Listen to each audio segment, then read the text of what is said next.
Have you ever felt like society encourages weakness while punishing strength?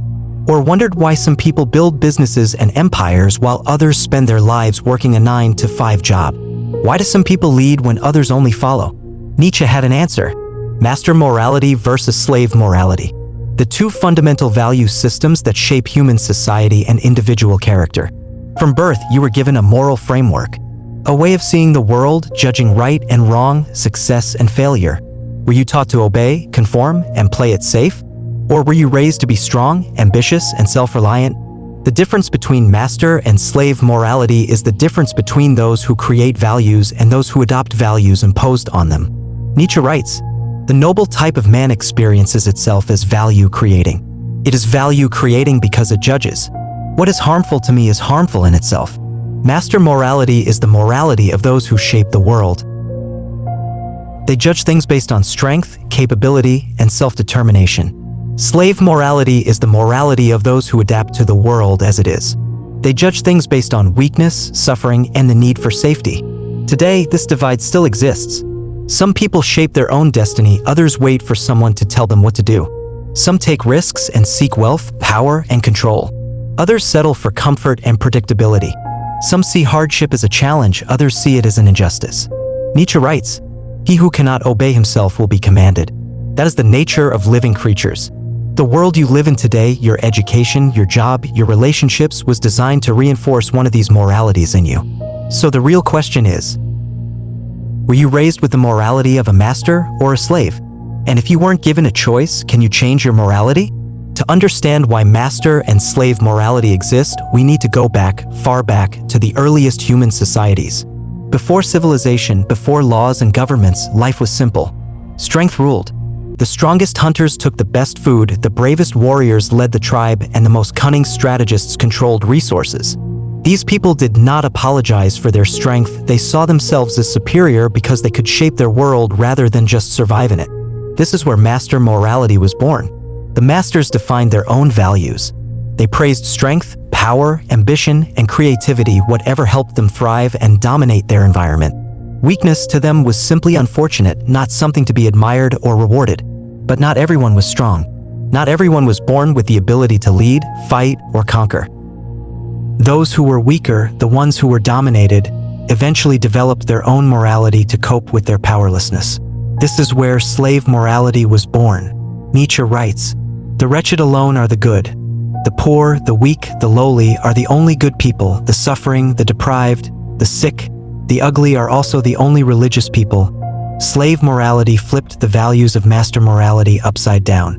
Strength became evil, and weakness became virtuous. Pride became arrogance, and humility became noble. Ambition became greed, and submission became righteousness. Power became oppression, and victimhood became sainthood. The weak could not overthrow the strong by force, so instead, they convinced everyone that power itself was immoral. The rich became villains. The warriors became oppressors. The ambitious became corrupt. And the humble, the suffering, the obedient, they were now seen as morally superior. This is the foundation of slave morality, and it spread not through war, but through culture, religion, and social norms. One of the biggest forces that reinforced slave morality was organized religion, particularly Christianity. Nietzsche saw Christianity as the ultimate victory of slave morality because it glorified weakness, suffering, and self-denial. Nietzsche once said, "Christianity has taken the side of everything weak, base, ill-constituted. It has made an ideal out of opposition to the instincts of strong life. In Christianity, the submissive inherit the earth, the poor are blessed, and turning the other cheek is seen as morally righteous. If you are powerful, you must humble yourself.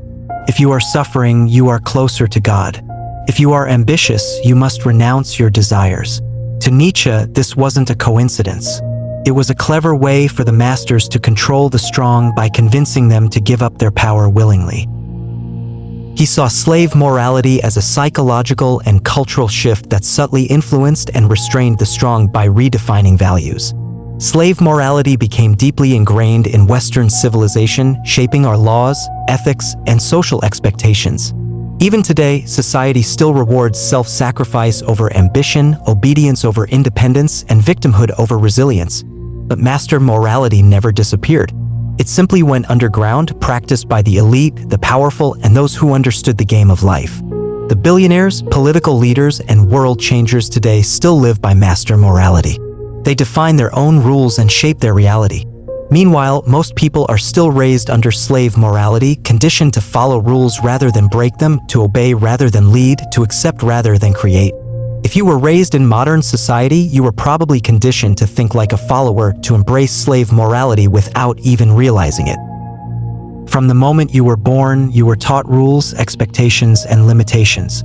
Not to help you succeed, but to help you fit in. You were told to obey authority, follow the rules, be humble, be kind, be patient, don't question too much, and above all, don't be selfish, don't be ambitious, don't stand out too much. These messages don't just come from your parents. They come from school, media, work, religion, and even your friends. You were raised to be a worker, not a leader, to be dependent, not self-sufficient, to be obedient, not powerful. If you're stuck in this mindset, you probably don't even realize it. That's what makes it so powerful. Modern society is designed to keep people weak, dependent, and easy to control. Most people are trained to struggle. They believe that suffering is virtuous, that hard work is the path to success. But masters do not struggle.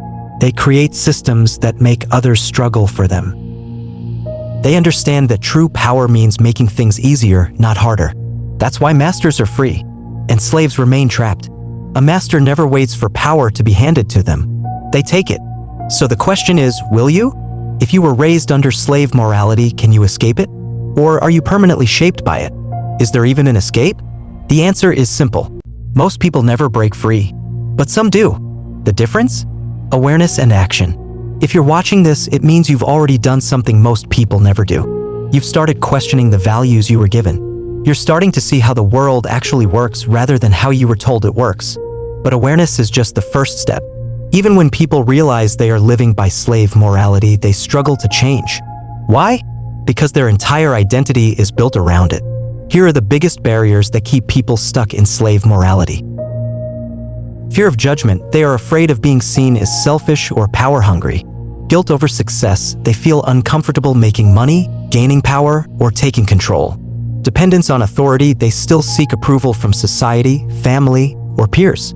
Victim mentality. They are used to blaming external forces rather than taking full responsibility. Breaking free means destroying these mental chains. It means realizing that the rules were never designed for your benefit. They were designed to keep you in place. From Nietzsche's words, you must be ready to burn yourself in your own flame. How could you rise anew if you have not first become ashes? Not everyone is born into master morality, but it can be developed. Here's how. Question everything. Ask yourself, why do I believe what I believe?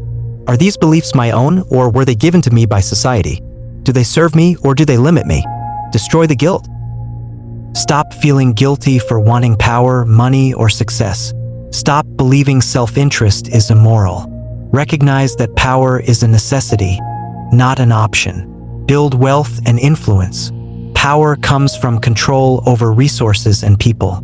If you don't want to be controlled, start controlling. Learn financial intelligence, strategic thinking, and influence. Take full responsibility. Stop blaming society, the system, or bad luck. Accept that no one is coming to save you. If you don't take control of your life, someone else will. Surround yourself with masters. You become like the people you spend time with. If you are surrounded by followers, victims, and weak minds, you will stay the same. If you surround yourself with thinkers, leaders, and powerful individuals, your mindset will shift. This transition is not instant. It takes time, discipline, and self-reinvention. But once you start shifting your mindset, you will see the world differently. Suddenly, you'll realize most people are trapped in illusions they never question. Most people are controlled without even knowing it. Most people will never escape. But you have a choice. Let me know your thoughts in the comments. I appreciate your take on this topic. If you like this video, hit subscribe for more like this one. Until next time, stay curious.